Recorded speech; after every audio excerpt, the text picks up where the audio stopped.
معیشت کی بحالی کے لیے وزیر اعظم عمران خان کا بڑا اقدام۔ لاک ڈاؤن کے دوران مخصوص شعبے کھولنے کے فیصلے پر عمل درآمد، صنعتی پہیہ چلنا شروع ہو گیا۔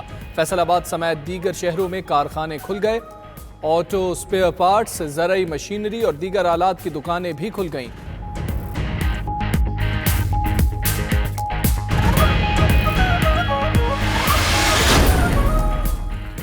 وفاقی حکومت کا تعمیراتی صنعت کے لیے آرڈیننس تیار، کم لاگت ہاؤسنگ منصوبوں کے لیے ٹیکس کی چھوٹ 90% تک ہوگی۔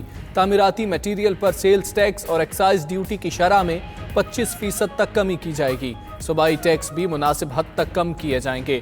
پیکج جون 2022 تک جاری رہے گا۔ وزیر اعظم آج تعمیراتی شعبے کے لیے آرڈیننس اور پیکج کا اعلان کریں گے۔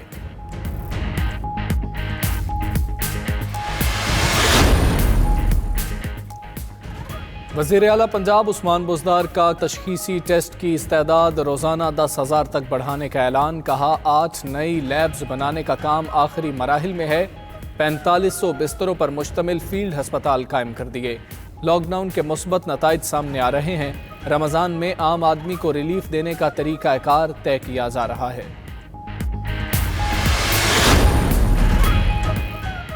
سندھ حکومت نے لاک ڈاؤن میں 16 دن کی توسیع کر دی۔ برآمدی صنعتوں کو تصدیق کے بعد کام کی اجازت ہوگی۔ پابندیوں سے مستثنی کاروباری اور صنعتی یونٹس کو ملازمین کے لیے ٹرانسپورٹ کا انتظام کرنا ہوگا۔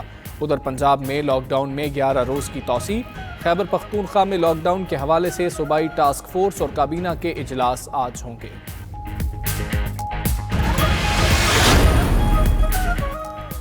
گندم کی کٹائی سے متعلق رکاوٹیں ختم۔ وفاقی حکومت نے جزوی لاک ڈاؤن کے دوران گندم کی کٹائی کرنے والے مزدوروں کو استثنا دے دیا۔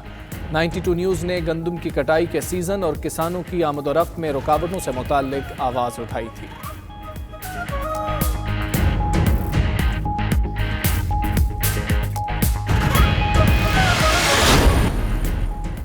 تیل کی طلب میں کمی، عالمی مارکیٹ میں قیمتیں مزید گر گئیں۔ ویسٹ ٹیکساس انٹرمیڈیٹ $2.30 کمی کے ساتھ $20.11 فی بیرل پر فروخت ہوا۔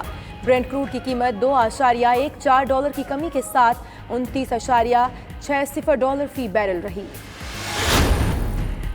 تراویح، اعتکاف، جمعہ کا فیصلہ متفقہ طور پر ہوگا۔ وزیر مذہبی امور نور الحق قادری کہتے ہیں 18 اپریل کو علماء کرام کے ساتھ مشاورت کی جائے گی۔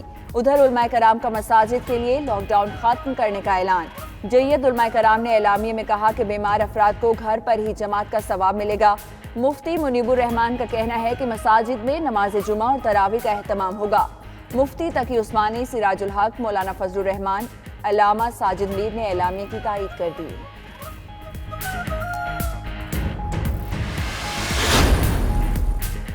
وفاقی وزراء نے ثانیہ نشتر سے امدادی رقم کا حساب مانگ لیا۔ ڈاکٹر ثانیہ نشتر کا پروگرام سے مستفید ہونے والوں کا ریکارڈ دینے سے انکار۔ کابینہ اجلاس کے دوران جواب دیا، ریکارڈ کی فراہمی میں قانونی پیچیدگیاں ہیں، اس طرح پروگرام کو سیاسی تنقید کا سامنا کرنا پڑے گا۔ ذرائع کے مطابق وفاقی وزراء نے موقف اختیار کیا، منتخب نمائندوں سے ریکارڈ کیوں شیئر نہیں کیا جا سکتا۔ اجلاس کے دوران وزیر اعظم نے تفصیلات مانگنے کی بحث ختم کرا دی۔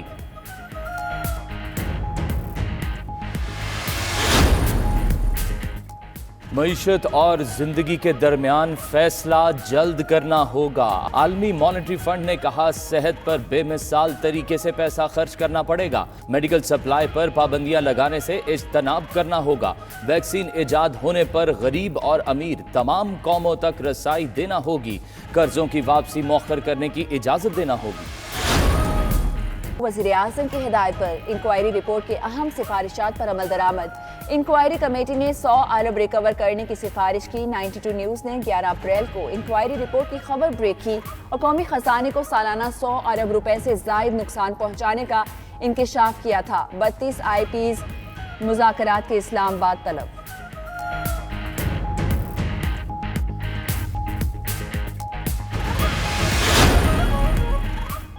سعودی عرب کی کابینہ نے پاکستان میں سرمایہ کاری کی منظوری دے دی۔ فیصلہ سعودی فرمانروا شاہ سلمان بن عبدالعزیز کی زیر صدارت اجلاس میں کیا گیا۔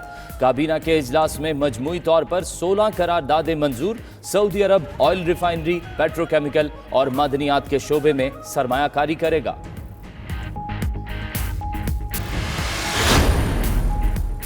اور چترال کے مختلف علاقوں میں وقفے سے بارش اور برفباری۔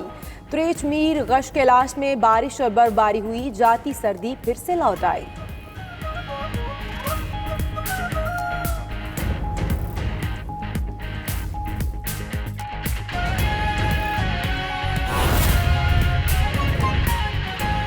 قوم کی جو لیڈرشپ ہے وہ اس مشکل حالات کے اندر کس طریقے سے فیصلے کر رہی ہے، اور یہ زیادہ ضروری اس لیے بھی ہو گیا ہے کہ میں نے پچھلے کچھ دنوں کے اندر سنا ہے ذمہ دار سیاسی لیڈرز جو ہیں انہوں نے بھی کچھ ایسی باتیں کی ہیں کہ کوئی کوارڈینیشن نہیں ہے، یہ الفاظ استعمال کیے گئے کوئی کوارڈینیشن نہیں ہے۔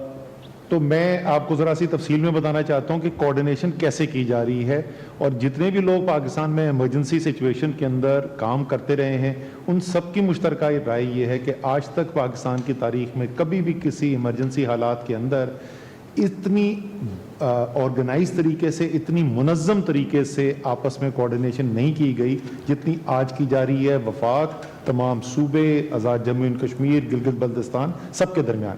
نیشنل کوارڈینیشن کمیٹی اس نظام کے اوپر جو سب سے بڑا فورم ہے وہ ہے، وزیر اعظم چیئر کرتے ہیں، تمام صوبائی وزراء اعلیٰ اور آزاد کشمیر کے وزیر اعظم جو ہیں وہ اس کے اندر شرکت کرتے ہیں، اور اس کے علاوہ کچھ وفاقی وزراء بھی ہوتے ہیں۔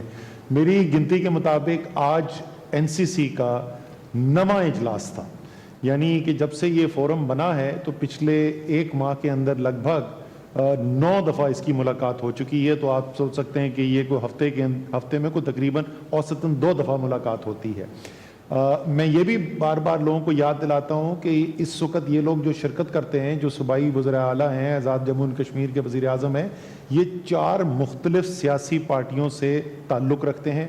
گلگت بلتستان اور آزاد جموں اینڈ کشمیر کی اس وقت حکومت مسلم لیگ نون کی ہے، سندھ کی حکومت اس وقت پیپلز پارٹی کے پاس ہے، بلوچستان عوامی پارٹی سے تعلق رکھتے ہیں بلوچستان کے وزیر اعلیٰ، اور پنجاب اور خیبر پختونخوا اور وفاق میں تحریک انصاف کی حکومت ہے۔ تو یہ تو جو اوپر نظام ہے اس کو اور مزید اسٹرینتھن کرنے کے لیے، تاکہ یہ تو پالیسی ساز فیصلے کریں گے، اس کے بعد ان فیصلوں کے اوپر عمل درآمد کروانا، اور وہ گراؤنڈ سے سارا کام کر کے وہ ریسرچ جس کا بھی کچھ کا ذکر کر رہے تھے ظفر مرزا صاحب، کچھ اس کا حماد اظہر ذکر کریں گے، کچھ اس کا معید یوسف کریں گے، یہ تمام جو مختلف اس کے پہلو ہیں اس کی کوارڈینیشن کر کے، ریسرچ کر کے، آپس میں مشاورت کر کے NCC کے سامنے فیصلے رکھنے کی ذمہ داری نیشنل کمانڈ سینٹر کے پاس ہے۔ نیشنل کمانڈ سینٹر روزانہ ملاقات کرتی ہے، روز صبح 10 بجے ہم ملاقات کرتے ہیں، اور جب سے نیشنل کمانڈ سینٹر بنی ہے یہ ہر روز ملاقات ہوئی ہے، چاہے وہ ہفتہ ہو یا اتوار ہو، روزانہ ملاقات ہوتی ہے۔ کچھ ہم اس میں وفاقی وزراء ہیں، اس کے علاوہ تمام صوبوں کے چیف سیکرٹریز ہوتے ہیں وہاں پر، گلگت بلتستان اور آزاد جموں اینڈ کشمیر کے بھی، یہ تمام لوگ سب بیٹھتے ہیں۔ اس کے علاوہ ایکسپرٹ اگر کوئی خاص چیز جس طرح جو نئی ٹیکنالوجی، یہ بھی بڑی خوشائند بات ہے، آپ کو اگلے 2-3 دن میں ہم تفصیل بتائیں گے کہ اس سے مقابلہ کرنے کے لیے جو مختلف ایکوپمنٹ جو بنانے ہیں، جو مختلف میڈیکل جو سپلائیز دینی ہے، وہ پاکستان میں کس طریقے سے ہم ڈیولپ کرنے کی کیپیسٹی بنا رہے ہیں، اس کے لیے ہم نے فواد چودھری صاحب کو بلایا ہوا تھا، اور مختلف لوگ اس طریقے سے آتے رہتے ہیں۔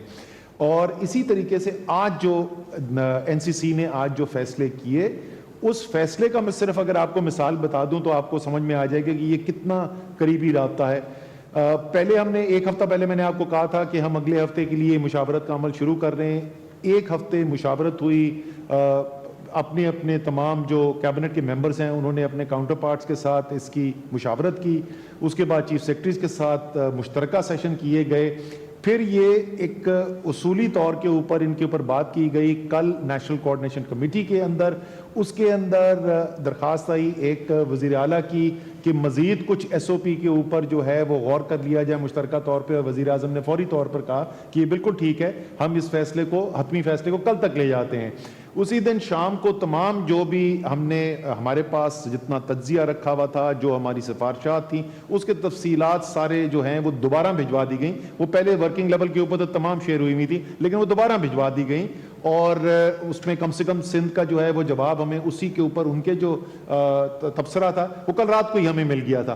آج صبح کمانڈ سینٹر کے اندر جو میٹنگ ہوئی تو اس میں ہمارے ساتھ صرف چیف سیکرٹریز نہیں تھے